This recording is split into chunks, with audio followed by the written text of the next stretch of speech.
Hey, how you doing? This is John, and welcome to John's Long Box.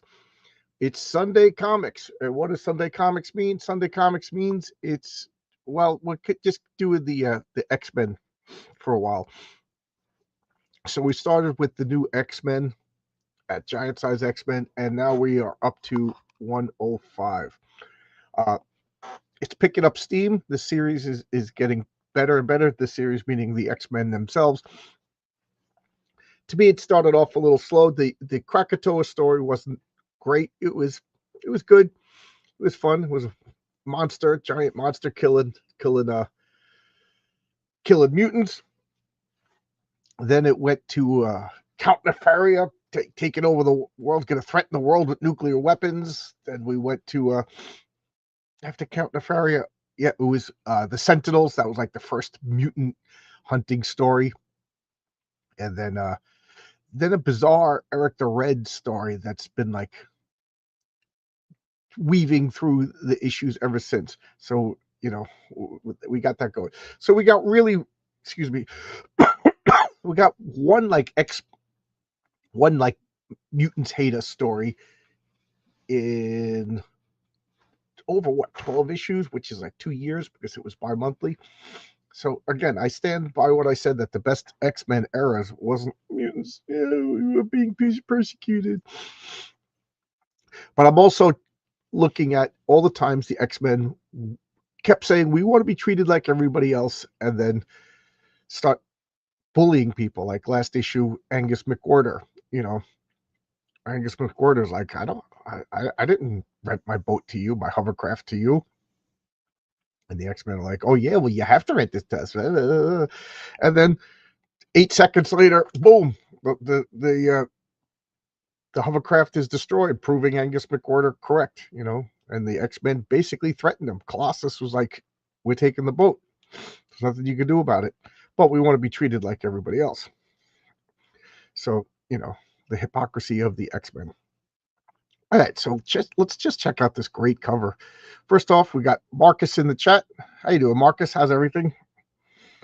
Is the storm bothering you? It's raining right now over here. Let's see. What is the weather like here? It is, yeah, rain for the next hour at least. Yeah, it's pouring. Last night we had some good lightning. My wife and I went out to the movies. We saw Light of the World, and then we went to the mall and we went to New York Fries. We got hot dogs and poutine, and we just sat in the mall. And I like to people watch, so we just sat in the mall. Like poutine, for those of you who don't know, it's like French fries with gravy and and mozzarella or cheese curds or whatever. And it's heavy, So I eat slow. So I just sat there. We watched, and I was just commenting on like the fashion of people's faces. Like, when you see a photograph from the 40s, there's like a certain face. A photograph from the 60s, like right now, like it just seems like everybody has like baby faces. Maybe it's just a byproduct of getting old. So it's fine now. Good. Okay, good. It's raining now. It's raining now, and I don't have anywhere to go today. Sunday is my main writing day, and I've been rereading and rereading and rereading the Patriarch #1 script, and today I want to finish it. Renzo is just about done with the 12-page project for somebody else's comic that we're working on. Then he's doing a couple more promos images for the Santa Claus comic, and then we're jumping into the Patriarch. So I want to finish that because I have two other stories that I'm burning on telling. One set in the Weimar Republic, and one is introducing my X-Men team, the Misfits. So a team of outcast superheroes, bonded by a guy with good intentions. He really is a good guy, but he's maybe a little overzealous. But that's uh, already given too much. I didn't mean to give the name of the team, but that's going to be my X-Men team, the Misfits. And I hope that that debuts in Heroic Tales 5, I think is when that's going to be whatever. So as you could tell, I'm way ahead of schedule as far as writing is concerned. All right, so let's check out X-Men 105, 1977. Look at this glorious cover. So as of right now, first off, comments are kind of slow. That always makes me nervous. Just let me know. Can you hear me? Can you see me? Can you feel me with you? Can you hear me? Tommy, can you see me? Hey, Jimmy, I did the letters page last night. I sent the letters page to get formatted, and I thanked Jimmy. I made sure I spelled your name correctly this time, and I talked about how our character, we played villains vigilantes for years, and I wanted to do a letters page. At the bottom of every Marvel comic, letters page is always like a yellow box with the editorials. So there you go. So I did that last night. So the only thing we're waiting on is the last pages of coloring. Is there a superhero team called the Misfits already? If not, I could change it. That's the least important part of their name. I could call them other things that mean the same thing. All right, so let's check on the X-Men. And good to see you, student of God. How's everything? Good to. Hope nobody heard that. I just burped. All right, so we got Dave Cockrum. Look at this glorious cover over here. We got Phoenix in perhaps one of the greatest costumes ever made. It's just such a great superhero costume. Dave Cockrum must have a thing for sashes on women because he also designed the Carol Danvers, one-piece outfit with the sash, the lightning bolt. David Cockrum is such a great comic book superhero costume designer. I mean, he designed Phoenix, Nightcrawler, Colossus, Storm, pretty much all the Wolverine debuted in Hulk 180 and 181, and Banshee, I forget what issue he debuted in. And he also, I think, sharpened Cyclops' costume. He had those more oval looking visors, and now he made them more ergonomic. I guess ergonomic is the correct word. But look at this. Then we got Star-Lord, Fire Lord, not Star-Lord over here. What do you guys think of superheroes with Lord? I don't know. If you're going to call yourself Lord, you kind of have to be haughty and arrogant, and it fits Fire Lord perfectly. And it fit the original personality of Star-Lord, not the Chris Pratt version of Star-Lord. But I like Chris Pratt, but whatever. That has nothing to do with anything. So now it's funny because looking at it in person, it's so dark, but I look at the screen and it's crystal clear. So inside front cover, we got this, and we got a nice splash page. Caffeinated Wolf. That is a great name. Good to see you. Good top of the morning. I take it you're Irish. Caffeinated Wolf. I love that. What a great name. Good to see you. And you know what? Let's all take our caffeine. Caffeinated Wolf. Phoenix Unleashed. I need a little bit more light to read this. So let's okay, that's good. That's good. If I put on too much light, it makes my head glow and I look like a bald space alien. So it says a private airfield in Westchester, New York. Here we go. Eric the Red, here at our headquarters. Get him, X-Men. After all he has done to us for the past months, Tovarich, Cyclops, it'll be a pleasure. Tovarich, I think, means friend. So what's going to go? Eric the Red's been popping up for the last couple of issues. He's been the behind-the-scenes manipulator, causing basically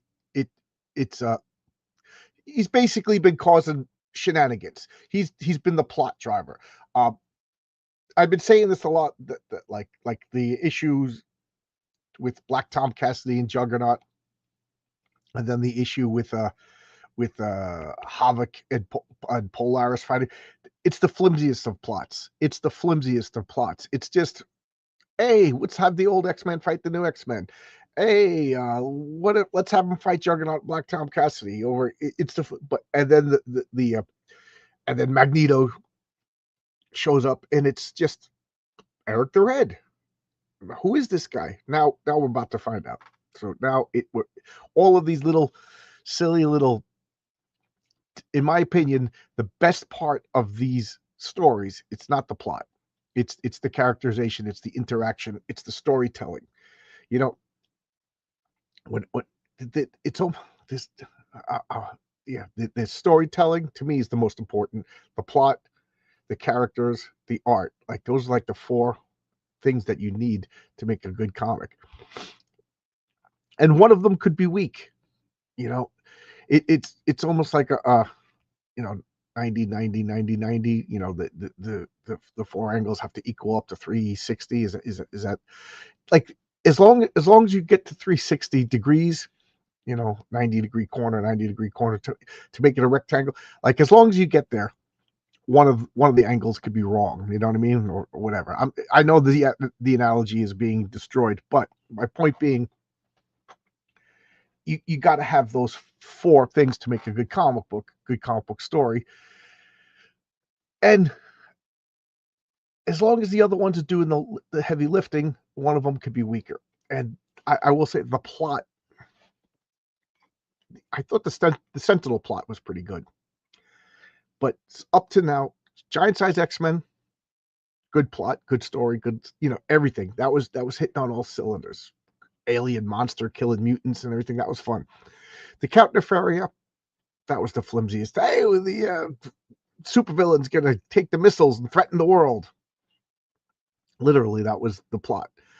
But and then everything else has been, oh, this mysterious Eric the Red's been manipulating behind the screen. It's, you know, whatever. So now, not the best plotting, but good characterization, good artwork, good storytelling. You know, and here we go. So I love get him X-Men. So now all the X-Men are attacking. Just look at this great splash page. Got all the X-Men in action. First page, right out the bat, tells you where they are, who he is, and it doesn't tell you the names of all. Well, it does up here. Cyclops, Storm, Banshee, Nightcrawler, Wolverine, Colossus, Children of the Atom, students of Charles Xavier, mutants, feared and hated by the world they have sworn to protect. Those are the strangest heroes of all. You know, and at this point, you know, you'll learn the names. So this is right now, page one, excellent. Look Banshee over here, Wolverine just jumping around, all the X-Men in action. Just great. So here are the credits: Chris Claremont, Dave Cockrum, Bob Layton. Oh, I didn't realize this was Bob Layton. Tom Orzechowski, Andy Yankas, and Archie Goodwin. I didn't realize Bob. So Bob Layton is doing the inking. Bob Layton is one of my favorite comic book artists. He does it all. He writes, he draws, he inks. I think he even colors. And he is so arrogant. So arrogant. So standard from this point on, I look at the comic, talk to I do the page, look at the comments, back and forth. So let's check out the comments. Oh, it's NDA Andrew. This is my YouTube. I do in fact have a majority of Irish in me. Okay. And NDA Andrew, for those of you who don't know, he's the creator of Blue Streak over at Rippaverse Comics. I forget exactly your position. You're a manager, a social media manager, or warehouse man. I forget what you do, but he's one of the muckety mucks over at Rippaverse Comics. He's got the most illustrious head of hair of anybody I've ever had a conversation with on YouTube, maybe even real life, because we all know YouTube and Twitter's not real life. That's why getting angry over it is silly. But we had a talk Thursday night at I'm going to say 11:59. That way I could keep the dates accurate to what I'm talking about. And it was a lot of fun. We ended up talking for like almost 2 hours. It was a lot of fun. Hale, Blue Swift. I thought it was Blue Shift. Is it Blue Swift or Blue Shift? Now, don't confuse me. I'm easily confused in my dotage. So let's turn the page. Oh, look at that glorious page. Again, I read this many times, but I didn't just brush up on it now. I kind of like to get, but yeah, look at this page. Look at that. I'm just looking at it right now. The first time in a while, and it is glorious. It almost glows. This is just hand painted. This is before computers, so like the coloring is done by brushes, inks. It's so good, so good. So I mean, just look at this again. For a little bit of people. Geez, what is wrong with my noggin? My noggin, wake up, Johnny. I know it's rainy out. It's a rainy, lazy Sunday. Isn't that the best? Right. And since I'm working on this shift, I don't feel like, usually I always say Sundays after breakfast, it's all downhill. But I don't feel that because I don't have to go to work I don't have to leave to work till 2 tomorrow afternoon. So I'm in like no rush. I could stay up till like 2 o'clock in the morning, and I could get a lot of, I will say that I don't like this new shift that I'm working. The best part about it is Sundays have become more productive because I just feel usually Sundays you just have this existential dread. Oh, I gotta go to work. The government's gonna tax me, and it's you know what I mean. Like you wake up and I get to sleep late. Then you have yourself a nice, enjoyable breakfast, and then the gloom and doom of the new work week starts to wear upon your soul. That doesn't happen until I wake up on Monday. so Sundays I get a lot done as far as comic book goes. But now I'm pontificating. So let's check this out, and then I'm purposely not looking at the chat while I check this out. So I wanted to I haven't talked about this in a while, so this is a good example of what I wanted to talk about. How to actually read a comic book page. It's not intuitive. I always bring up my sister has 5 kids, and sooner or later they're always like, "Mom, read me a comic book." She says she hates it because she messes up how to read a comic book. It's not intuitive. It's but when you read a comic book, you read it in a Z pattern. So you check out the panels in a Z pattern, and here we have this going like that. Perfect. It's clear. And not only that, inside each panel, we read it in a Z. You know what I mean? And I've said this a million times, maybe you're bored of hearing it, but each panel itself has more than just an instant of time. Time is wonky in comic books. Obviously, Colossus is talking over here. We got 2 word balloons, implying that there's time in the panel. So, and again, I feel like I'm repeating myself all the time, but Mike Baron, one of the best comic book writers of all time, says people don't talk in fights. And yes, in the real world, people don't talk in fights. In the real world, people don't turn into steel. Space aliens don't turn Magneto from a baby into it. But you get my point. This isn't the real world. How arrogant of me to argue with Mike Baron, especially when he's not here. I would, you know what I mean? But you get what the point that I'm saying is, because time happens wonky. Colossus has enough time within this panel to say all of this, then throw the punch, because this happens first because it's at the top, then the punch, and then what would, you know what I mean? So Colossus is pontificating over here. He gives Eric the Red a nice punch in the bread basket, and then Colossus, then Cyclops follows up. I love that teamwork. So punches him. Now, Jimmy Griffin is in. I will look at the chat for a second, but this guy right over here, Jimmy Griffin. How you doing, Jimmy? He is one of my players in my Villains Vigilantes game. So, and I can't help but think of this in Villains Vigilantes. I've been playing Villains Vigilantes slightly shorter than I've been reading comic books. I started playing Villains Vigilantes in like 1982, 1983. but I've been reading comic books since like 1974. So whatever. So I keep thinking of this. So let's go back for a second. So we got Eric the Red over here.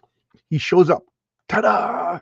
Roll for initiative. For those of you who play role-playing games, that name, when the DM, Dungeon Master, whatever, says roll for initiative, what does that mean? That means poop's about to happen. That means, you grab your dice and you roll to see who goes first. You see what order all the characters go in.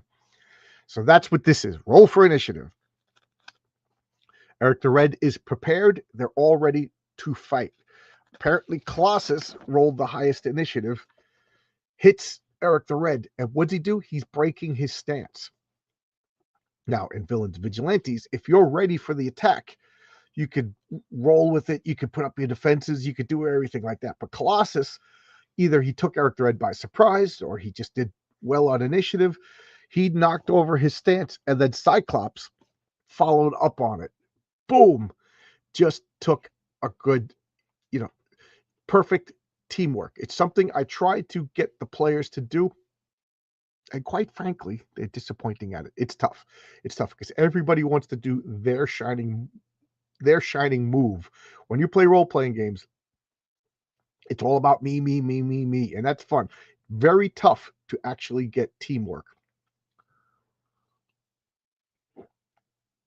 Like you need like a player to be like, no, hold your action. You hit him over here, and then I'm going to hit him on. If that could happen, man, you are just going to just mop up the team with supervillains because there's rules. If you break their stance, they can't roll with it. They take maximum damage, things like that. Roll with the punch, meaning, Captain Kirk always rolls with the punch. He gets hit and whatever. And then Eric the Red gets zapped. We see this intimidating face. Wolverine comes running out, and he gets hit by Fire Lord. Look at this. Glorious. Fire Lord. Now, again, the John Longbox way of making a comic book character. I was talking about this with NDA Andrew, that everything falls from the name. Fire Lord. Boom. What are his powers? Well, if his powers don't have anything to do with fire, then you're wrong. So Fire Lord, he is emperor, king, whatever of fire. I didn't want to reuse the word Lord, but he has authority over fire, power, and then his costume needs to reflect that, and the colors. And again, all superheroes, all villains, the least amount of lines as possible. You could do with a little less lines, but pretty good. The colors all fit, and the name Fire Lord, Lord implying arrogance, authority, superiority. It's all perfect. A perfect name for a well-designed character. Just excellent. I know I kind of hammer this point home, but does everybody get where I'm coming from? Storm. Perfect name.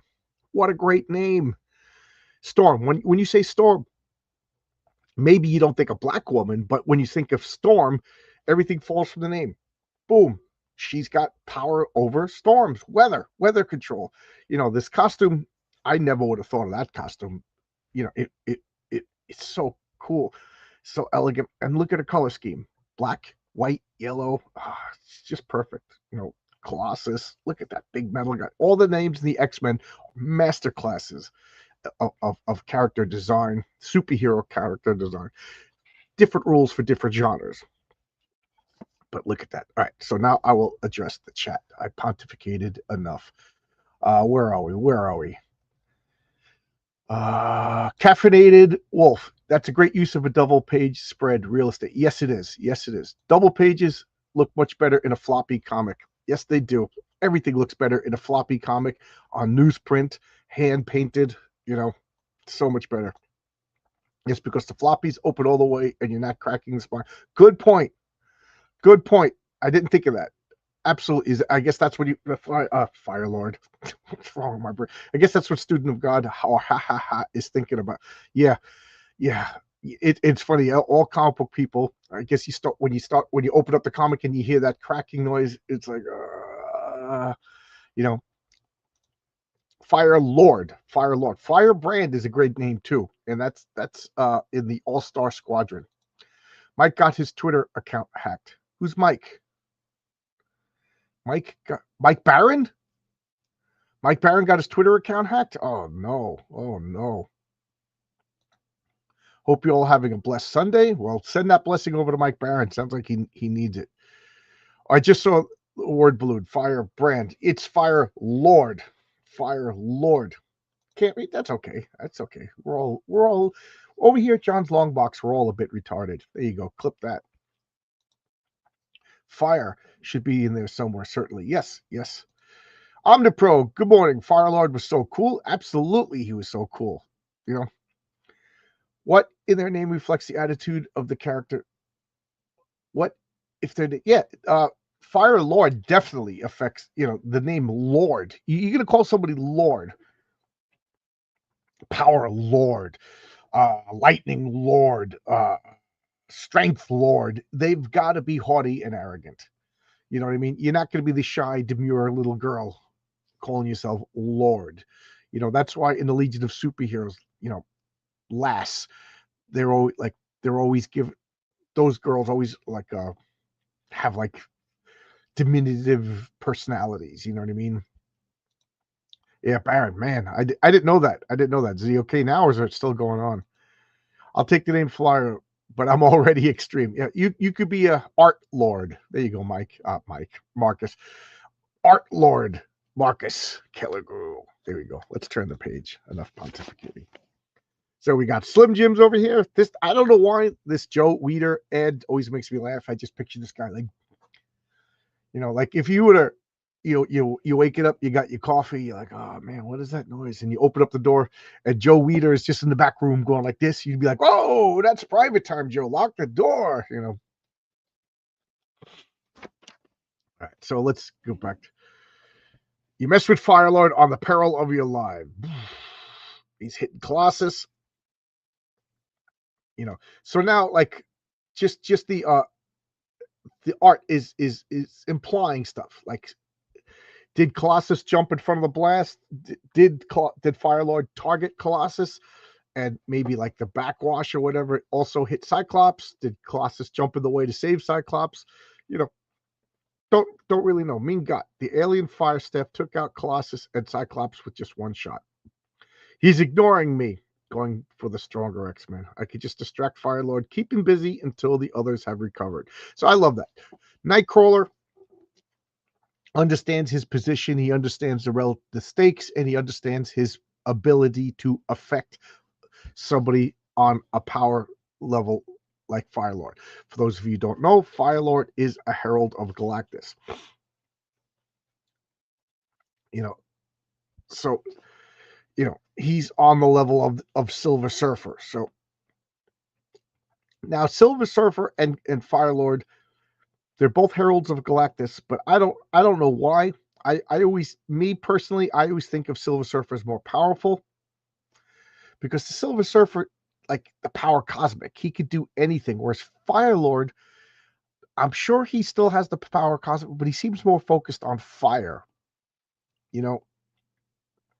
But I've never seen. Maybe it is there, and I just haven't noticed it. But I haven't seen the Firelord doing all of the more esoteric stuff that the Silver Surfer seems to be doing. And I wondered, did Galactus limit? He's like, okay, I gave the Silver Surfer too much power, so the next guy's not going to be as powerful. I don't know. So again, Nightcrawler. Everybody loves Nightcrawler. I love Nightcrawler because the limitations, he's an acrobat who teleports, and then we just found out the last issue or two ago that he can turn invisible in the dark. What is he going to do? I'm sure he's stronger than the average human, the average bear, but whatever. So he's just distracted. Clock, and then what does Firelord do? Just swats him. Just how ignominious. And we got Storm. Banshee, take care of Nightcrawler. I'm going for Firelord. Storm, don't. His power, more than you could cope with. This farce has gone on long enough, X-Men. You have sown the wind, now reap the whirlwind. So what does he do? He just does a blast. Now, maybe I stand corrected because that doesn't look like fire. what's that say?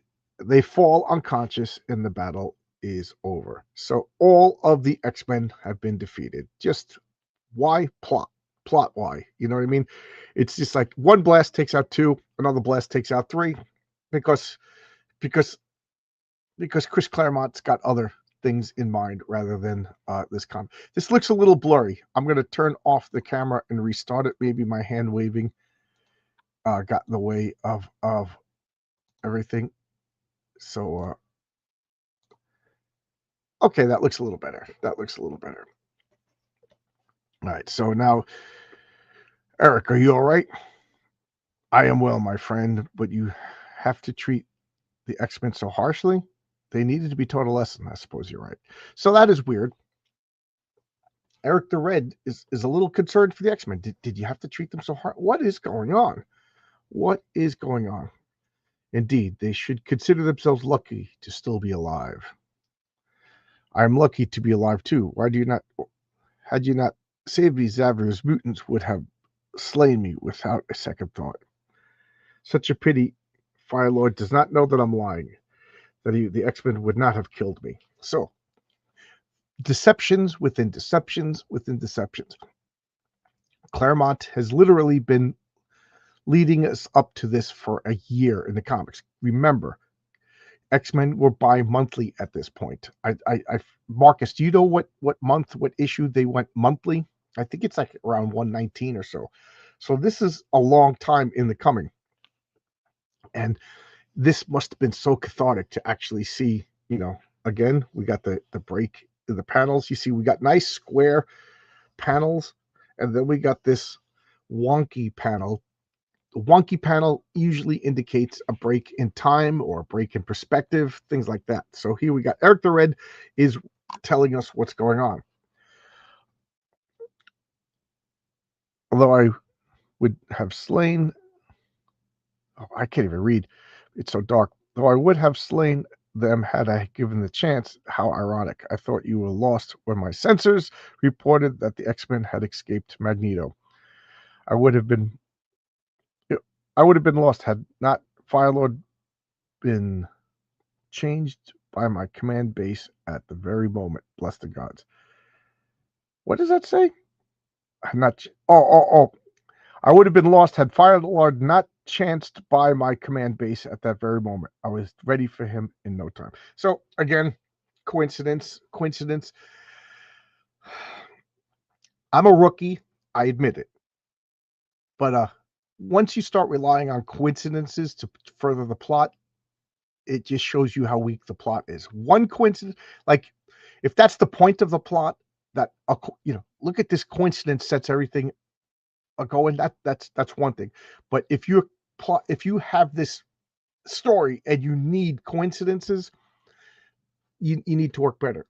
One coincidence is fine, So Eric the Red he just happens to see Firelord coming by and he recruits him. All right, I'll buy that. So let's check out the chat before we go further. Trying to wake up with some coffee right now. Yep. You can tell by my stumbling voice I'm not fully awake. I stayed up till 2 a.m. Firelord was a herald of Galactus. Heroic Tales is not a herald of Galactus, but Heroic Tales is the comic book that I'm working on. It's live right now on Fund My Comic. Working on scripts. It's happening. We're putting the files together, just waiting on the last 3 pages to be colored by Daniel. Come on, Daniel. Hey, Zaid Comics. How you doing, Zaid? I saw you on Lord Raptor Jesus' show on Friday night. Hail, Zaid. Kurt is my favorite X-Men overall. Everybody likes Nightcrawler. At this point, I don't have a favorite. At this point, they're all so good. At this point, I bet I would honestly say the weakest as far as character and likability and everything like that is Wolverine. Wolverine contributes the least to the X-Men at this point. Dave Cockrum didn't particularly like Wolverine, and it was John Byrne who made him the superstar. Best VV move I ever had was when John made perfect matchups for villains to fight the Dark Warrior and Captain Warlock. I saw the challenge to fight, yelled out to the other PCs, switch. Yeah, I made up perfect foils, and I don't know if Jimmy remembers, but this was that was based on when we were real little kids. My friend Carl was running the game, and he literally made up villains that were like had powers that nullified our characters' powers. And he was kind of mean, so he wanted the villains to beat us. And my character, it was either Frostbite or I forget the name of the character, but I think it was Frostbite. I just said switch, and everybody started fighting somebody else. I was super proud of that. So later on, years later, I recalled that and put it in an adventure. The X-Men always got defeated in this era. Yeah, that drives the plot. We'll see that is it. It's a standard thing. The supervillains succeed in the short term, get defeated in the long term. Why? They need to be taken hostage. We need to take them to their base and everything like that. So the X-Men all get defeated by Firelord. Pretty easy. Whoa, I don't think I've ever seen Firelord do an eye blast before. Extra cool points. Yeah, I just made a big point of saying that he doesn't seem to have the cosmic powers of the Silver Surfer. Turn the page, he's shooting eye blasts. There you go. Man with No Strings. Oh, that's right. The Man with No Strings. New Weird West fantasy. It's funny, I abandoned my Weird West story because I just started seeing that everybody was coming out. I thought it was so clever. Cowboys and vampires. Maybe at some point. You can't trust super people these days. I know. The X-Men went monthly with 113. There we go. Unless you have something like Fate, the Force, or Providence, then coincidences are not really justified in stories. Yeah, unless the point of the story is coincidences. One coincidence is fine. Two is pushing it. Three just shows you your plot is weak. Coincidences do happen in real life, but they're unsatisfying in story. Yes. All the names are back today as opposed to... Yeah, I know. I don't know what happened. But I'm not looking a gift horse in the mouth. Wolverine hasn't become the star of the show yet. Yes, Wolverine is almost like a background character to the point where if Wolverine was to just leave the X-Men, it wouldn't make a hill of beans of difference at this point. Does anyone else find Firelord a little lacking? It's not my favorite. It's all right. It's not my favorite, but Red. Ho, hey, how you doing, Red? Good to see you. I think that's our new person. Good to see new people, unless it's somebody I already know and they changed. But that avatar looks new, and I don't think I've ever seen RED before. Good to see you. Welcome to Sunday Comics. Let's turn the page over here. Advertisements. Monster Ghost. A monster ghost. Is that the ghost of a monster, or is it just a human ghost that turned monstrous? These are the questions we need to know. We need to know things like that. All right. You'll like locksmithing. You'll learn fast. You'll profit fast. These are promises. Promises. Look at that guy. Look how freaking happy he is.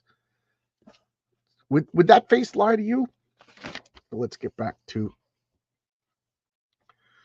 Did I skip a page? No, I did not. Okay, so Firelord now is twisted around.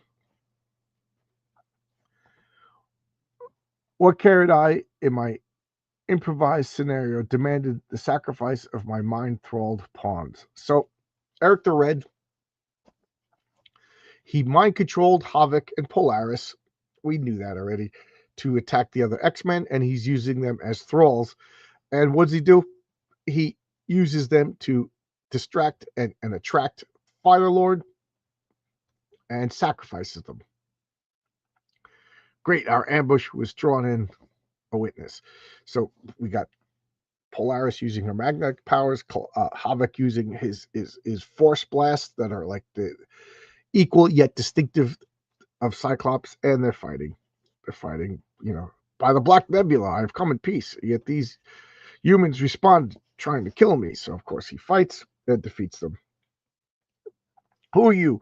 Why do they seek your death? So what does he do? Eric the Red is saying, they were attacking me. They were fighting me. And thank you. You saved me. I'm an explorer like yourself, Firelord. These X-Men seek to rule this world. I got in their way. I tried to stop them, you see. So he's just a liar. He's a user, a liar, a manipulator. So I let him hear it. Knowing the X-Men would attack me first on first sight, they played their parts admirably, and Nefariah Lloyd is now convinced. We crippled the monster's body, Eric, but their head remains. X-Men's leader, Charles Xavier. A man I swear to slay. So kind of dumb, easy to trick, but that plays up the whole arrogance and haughtiness. Like, he's so sure of himself. Plus, that's a superhero trope. Superheroes are easy to dupe into fighting each other. So ship's log, imperial date, whatever. So I can't read this. Oh, so imperial date, whatever, bunch of numbers, and now we are in sight of the goal. Look at these bug ships. I've caught up with her. The scout ship has been pushed beyond endurances, and yet we still elude our photon torpedoes, which has, so what's going on? We got Starship that's coming to Earth, and inside we got the ship's bridge is such a trope at this point. Like every sci-fi movie has a ship's bridge, the captain in the middle, communications officers, people all around. Like it's like familiar, and we understand it. It's shorthand to tell us what's going on. We just looking at this, we understand exactly who everybody is, what they're doing, their positions. In the story and to each other. We'll be in the planetary atmosphere soon. The Prime Directive does not apply.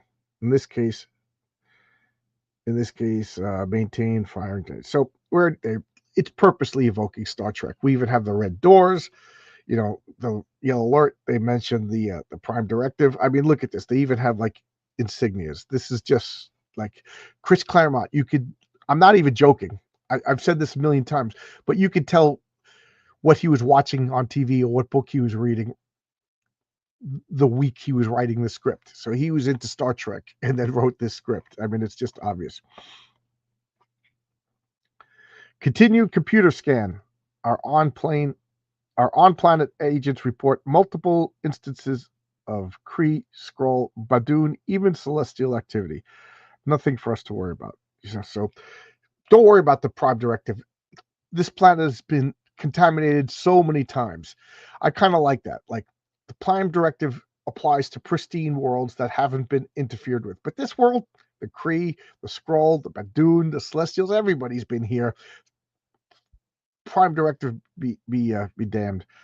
Captain, the planet has faced Galactus 4 times and has in its immediate planetary history beaten him back. What? So this planet has defeated Galactus. So now these Shi'ar, I don't even know if update, need to update. Cool, that's good to know. I don't know if they mentioned the name of the race of these people, but this is the Shi'ar, coming at us. So let's check out the chat. Hi, Marcus. It's my Spider Sona. Okay, cool. Yeah, his design doesn't quite hit for me either. Design philosophy is super interesting to me. I think the level of flair and detail should align with the character's purpose. Absolutely. I agree.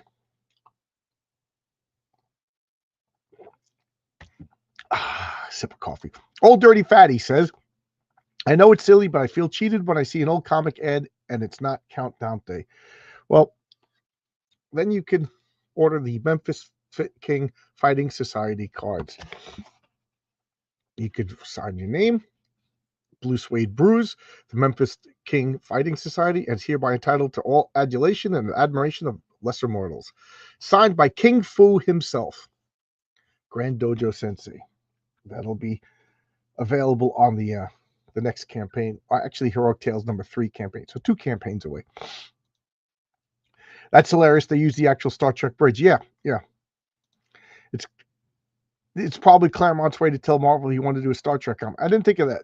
You're probably right. Or he was just watching and Star Trek reruns. like I said, oh, Claremont, you're reading a book about witchcraft. Oh, everybody's a witch in your comic book. Oh, you just read Dante's Inferno. Oh, you made a comic book with it. So here we go. We got the ads over here, the bicentennial.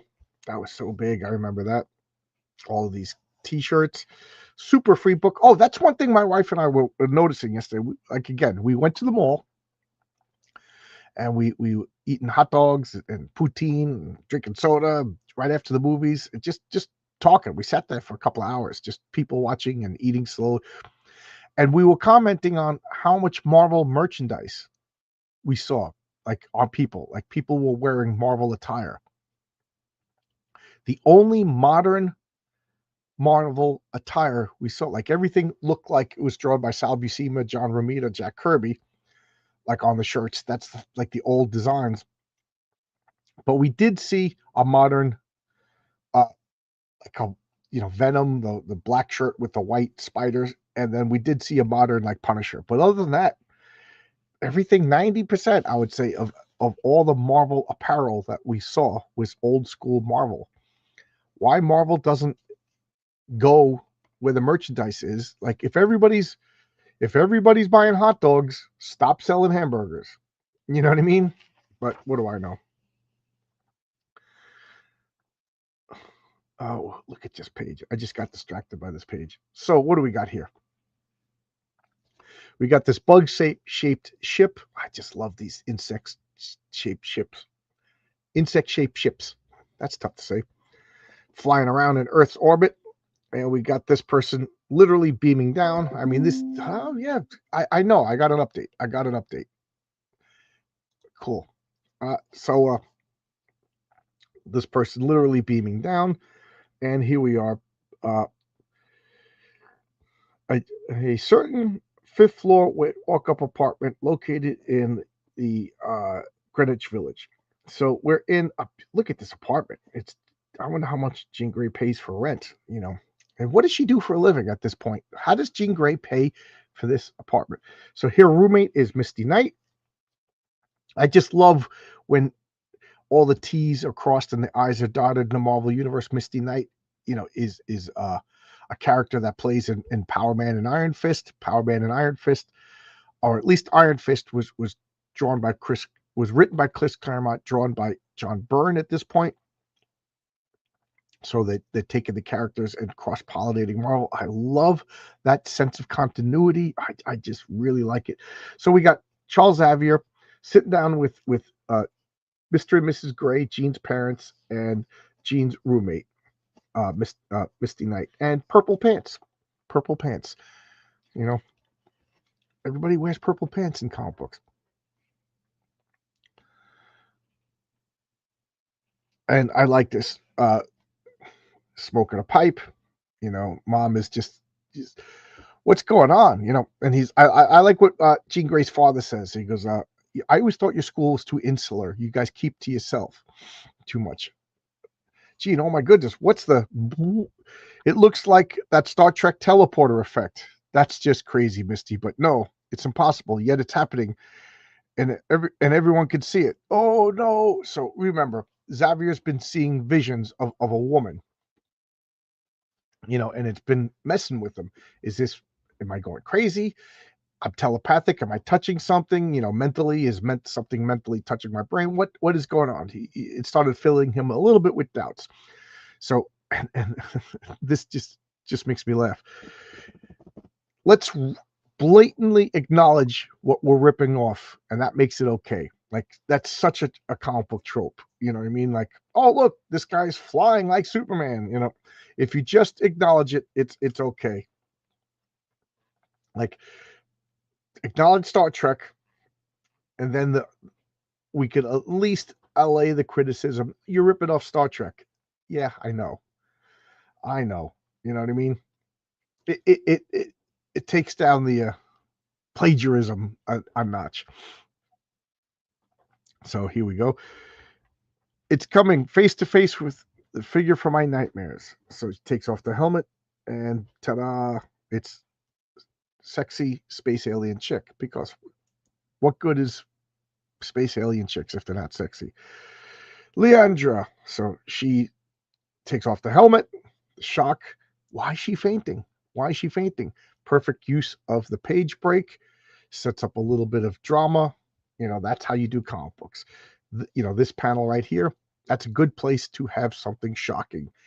Even for that momentary page turn, it gets you.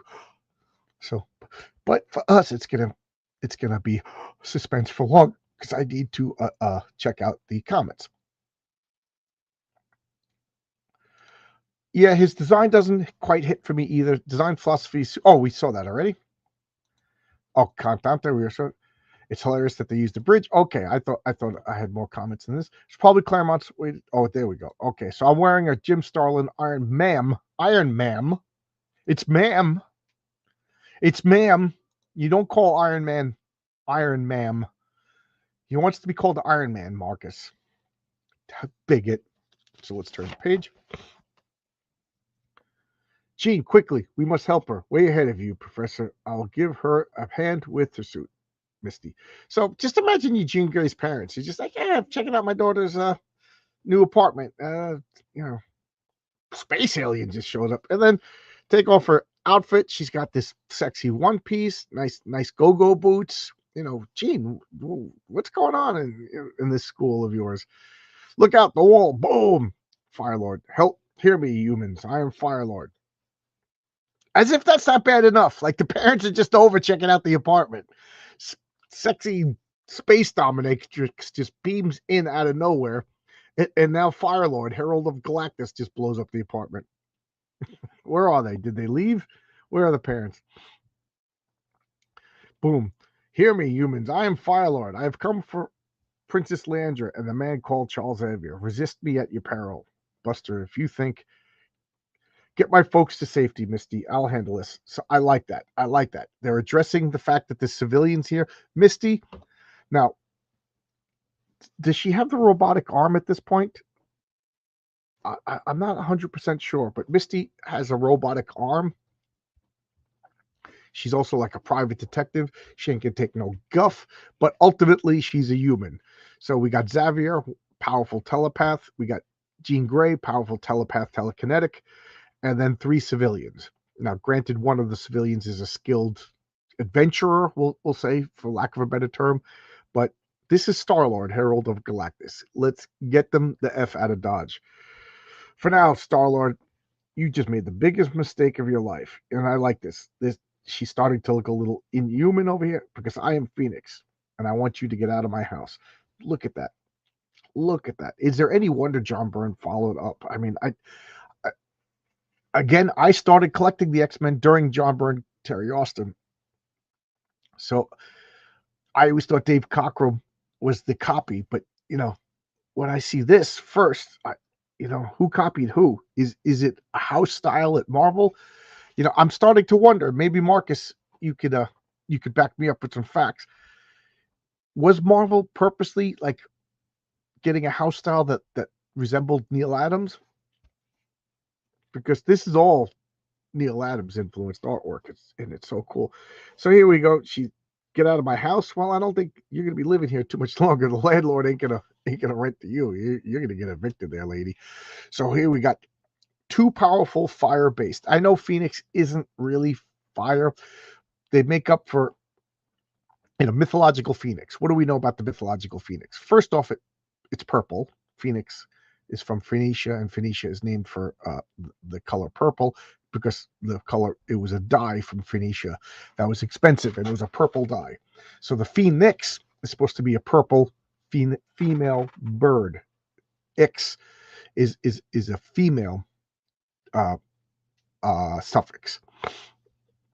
Phoenitor would is we see Emprix.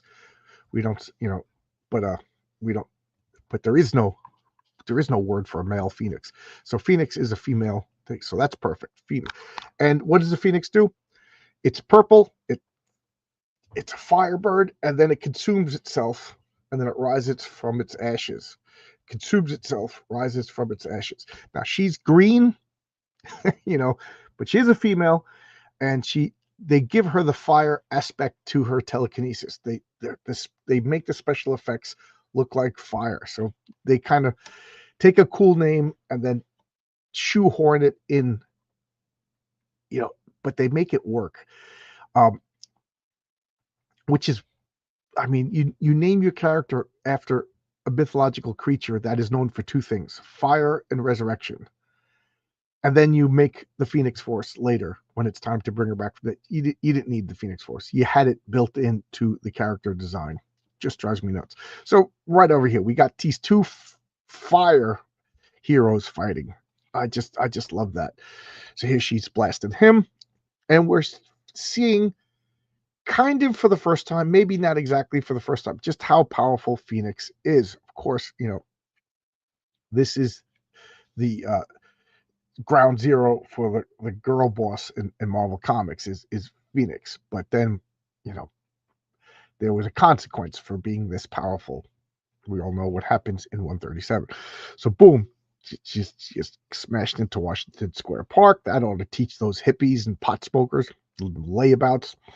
And I like that they all got jackets on. They're showing the time of the year. We got a boom over here. Cars are exploding. Consequences.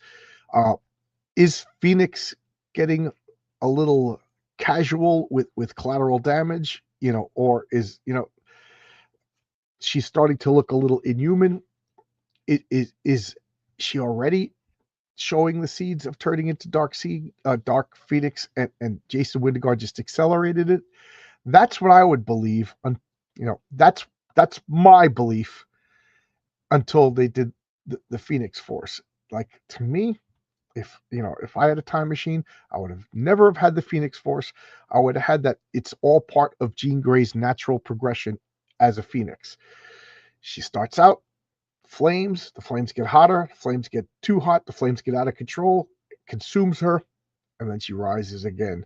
And there's nothing you could do about it. She would have been the ultimate tragic figure. Their friend, their lover, their teammate, their buddy, who's just doomed to eventually lose control of their powers and cause problems. The best they could do is contain it. Phoenix Force robbed us of all of that drama. There you go. So let's check out the I have fat fingers. Misty has the robot arm at this point. Hey, Crenshaw, how you doing? I just saw Crenshaw talk with Fabrizio Aiello last night. It was a lot of fun. No, almost everyone in comics was influenced by Neil Adams at this time. If anything, DC would have asked their artists to look at Adams. Okay, so Neil Adams was just one of those titans that just came in and influenced everybody. I'll buy that for $1. This goes to the point of how comics will sometimes mention real-life TV shows or events. Verisimilitude. There you go. Yep. So let's turn the page. We got Foom, Friends of Old Marvel. I always like this costume for the Wasp. So cool. We got Subscribe to Our Superheroes. Look at this roster of Marvel. They're not flooding the shelves. And every one of these is absolute quality. Absolute quality. Got the letters page. Let's check out the names. Sophie Davenport. That sounds like a fake name. Sophie Davenport. And Martin and Brack. Martin and Brack Ltd. There you go. And the Guardians of the Galaxy. Starhawk. Major Vance Astro. And Repair Vinyl and the safety of your own. Earn extra money. And now we got Dave, aren't you listening? Chris, do us all a favor. Shut up and run. So we got the X-Men team over here. That's Dave Cockrum. I guess that's Bob Layton, Chris Claremont. So I guess who's the colorist in this one? Was that? There's no woman in the credits, so I'm going to say that's Glynis Wynn. I don't know, or maybe that's just kind of looks Asian. I don't know who this is supposed to be, but that's Dave Cockrum, Bob Layton, Chris Claremont. I got to turn off the camera and restart it because my hand waving. Stop extra camera. Add extra camera. And there we go. There we go. The Phoenix is more trouble than I'd anticipated. Her power rivals Firelord. And while she and Firelord Well, she fights Firelord. Xavier is defenseless. This is my chance. So Phoenix and Firelord are battling it out. Boom, boom, boom, boom. We got Jean Grey's parents over here and Leandra. Now, this is interesting. Look at these ridges. They're showing that she's more bird-like. That kind of disappeared. I like that. I wish they kept that. The ridges on her. That is really cool. Because this head, it's not supposed to be a helmet. That's supposed to be like feathers. You know, and then she's got feathers. Like they evolved from bird people. Which begs the question, why do they have boobs? Do they have eggs? You know what I mean? Or isn't there like a theracipeds or something like that are half mammals, half birds that died out years ago? I don't know. So Misty Knight is being the hero. She's protecting. She's going to, Princess Freeze Buster. Another moving out fire. Eric the Red. Shakari. Princess Shakari, who you exiled to Earth. And now your brother's Imperial Command. And now at your brother's Imperial Command, I've come to take you home to die. So, who is Eric the Red? Well, now we know that he is an exiled member of this race. She used to be the princess, but her brother took over the throne. Deken, I think is his name. Everything brought us up to speed with less. This is just less is more. Which is odd for Chris Claremont. We got this spaceship over here. The X-Men are showing up in this cool looking ship. I really dig this ship.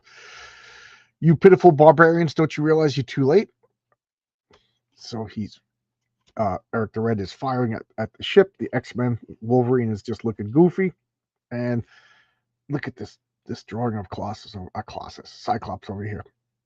Not again. Another ship blows up. You do not want to be the insurance salesman for the X-Men and their vehicles. Just boom, boom, not again. That goes to the point. Okay, I like to think Doctor Strange went around town and fixed the damage.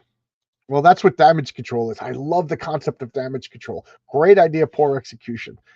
I would, as a construction worker, maybe that should be. I'll do something to work for Marvel, write damage control. Get an actual construction worker to write a comic book about construction. So we got all this, and boom. Now, as far as I know, I mean, I've been looking at this since Giants. Is this the first appearance of the Phoenix Flame? So, or maybe it showed up in X-Men 101. I kind of forget now. But look at this. So Phoenix is just blasting Firelord. Boom. She basically defeated Firelord, Herald of Galactus. So she throws him into the New Jersey Meadowlands. Now, to finish off Professor X is contacting me telepathic. Oh, Jean, Firelord isn't important. The stakes are far more higher than any of us. Come quickly. Okay. Telepathic communications. She's flying over. So now we got Storm carrying Colossus and Wolverine, which to me always implied that Storm has some sort of super strength. Colossus is 700 pounds. Wolverine is got adamantium bones. You know what I mean? You don't just carry these people because you have the power of flight or because of wind. She's got to have some sort of super strength. Nightcrawler is acrobaticking around, and Eric the Red is carrying away the sexy space bird dominatrix lady into a teleportation matrix. And what do we got here? Nightcrawler is quick enough to follow them in. Oh no, he's not. Oh no, the Stargate shut down. Look at that Stargate. Curse you, Eric. We got the maniacal. Look at that face. Look at that. No more comments, so I'll go to the next page. We got Godzilla over here. Is Godzilla a dragon?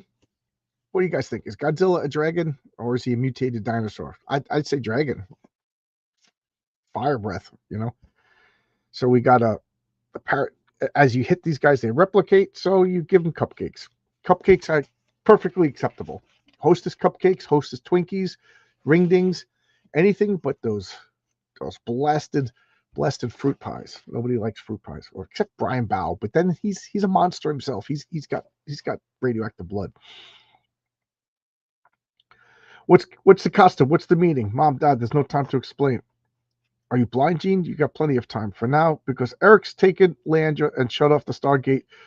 For all our supposed power, we're helpless to save her. Calm down, Professor. Why is Professor freaking out? Because he doesn't realize it. Unbeknownst to him, he's in love with the space alien sexy bird dominatrix chick. Wouldn't you? Calm down, Professor. That always works. You know, ladies, tell the men to calm down. It works really well when the men tell the ladies to calm down. So, for turnabout is fair play. So, what is she doing? She goes, this Phoenix fire flame. She's turning on. My God, Jean used to be the weakest X-Men, and now she powers up the interstellar transporter without batting an eyelash. Professor, the risk, is it really that important? What's going on? It is. Let's go. So they all jump through. We'll be back, lady. We'll be back with you, Lady Charles. Don't worry. You better go along. Someone's going to keep them out of trouble, Professor. Yeah, good. Yeah, good luck, Jean. I only wish there was some other way. So, Jean, wait. Come back. Whoop. I want explanations, Xavier. What have you done with our daughter? I think I have sent her and the X-Men as well as everybody else to their deaths. I hate to put in, Professor, but company's coming in. Sure looks angry. Where is the Phoenix? A battle is far from ended, human. Tell me where she is, or you all die. Then blast away, Firelord, or Phoenix is not where you can reach her. You may destroy the Earth today, but if the X-Men fail tomorrow, the universe will die. So the stakes are upped. Xavier knows more than he's letting on. Eric the Red's been exiled to Earth. He's been commanded by the new Emperor to bring back. It's just a big convoluted mess. You know, it's not the best, well thought out, plotted out story, but it's just awesome at the same time. And now Jean Grey handily defeated Firelord. He's pissed off. He wants revenge. And who's left? Just a girl with a robot arm and Charles Xavier and Jean Grey's parents, who did not know her daughter was a mutant, did not know she went to a school for mutants, and they want to know what's going on. Which is just another reason I don't like Xavier. He takes an underage 16-year-old girl, recruits her to a school, and keeps secrets from her parents that she has mutant powers. You know, Xavier, the more I learn about you, the more I dislike you. He's just a creep. The beginning of the end. And we got giant 8-foot size ball. Back cover fishing. Awesome comic. Again, storytelling was awesome. Art was awesome. Coloring was awesome. Lettering was awesome. Characterization was awesome. The writing itself, the interactions were awesome. The plot is just bizarre and hokey, but you know, it's just awesome. I think that was just bad writing concerning Storm. I don't think she has any super strength. I know, but Colossus is 700 pounds. Depending on the continuity for Goji. Okay, so whether or not he's a dragon or not depends on your point of view. Godzilla is a dragon. Fire breath, poison blood, dark hair, all the harm. Exactly. He's a dragon. Godzilla is his own classification of awesome, and so is Stippling Vaughn. Stippling Vaughn is currently working on the Printer's Devil, a comic for a future issue of Heroic Tales, and it looks awesome. Check out his videos. You can see him doing the artwork for the comic. It's awesome. And Stippling, did I give you access to the file to upload? You know, you could put your sketches, put the character, you know, whatever. You could put the drawing in one file, and then the inks in another file, and then Oscar will color it. Then it'll be in the coloring file, and so on. Godzilla is a potbelly. He's a pig. You made my Sunday? Oh, thank you. I made somebody's Sunday. Good job. So as the comic is done, so I keep talking as long as the comments go. Anybody have anything to say? Have anything to talk about? Kaiju Titans are their own classification in general. I'll buy that for $1. I'll buy that. Oh, classifying them as Titans. That's interesting. Remember, we know more about the X-Men now than Claremont did back then. Yes.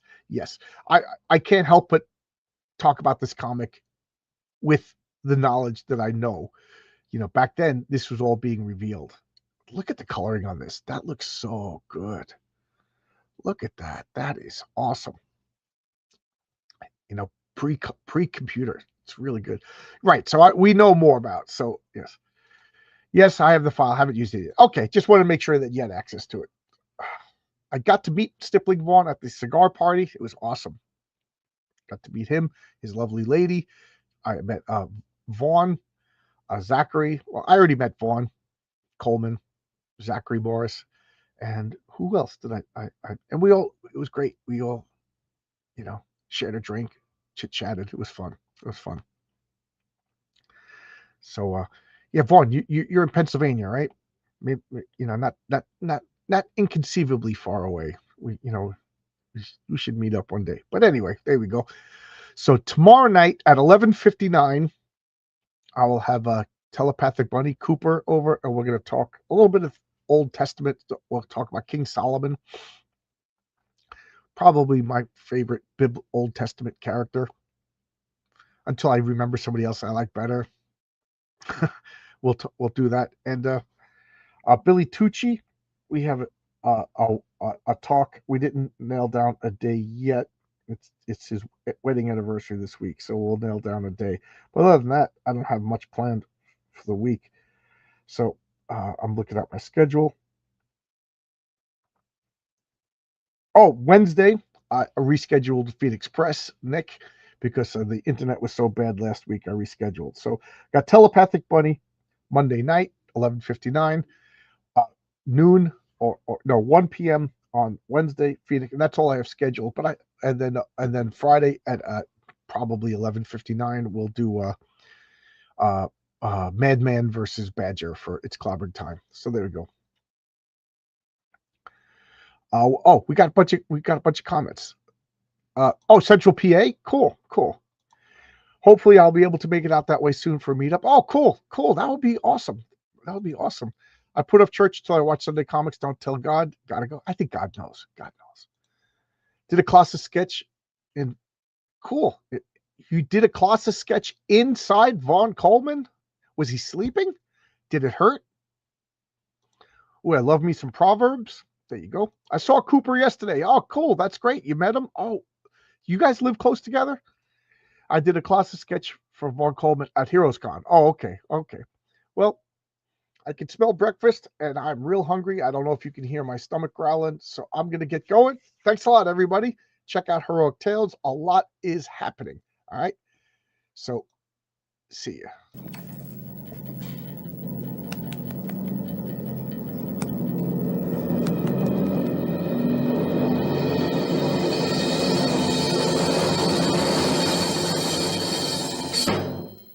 Goodbye, kids.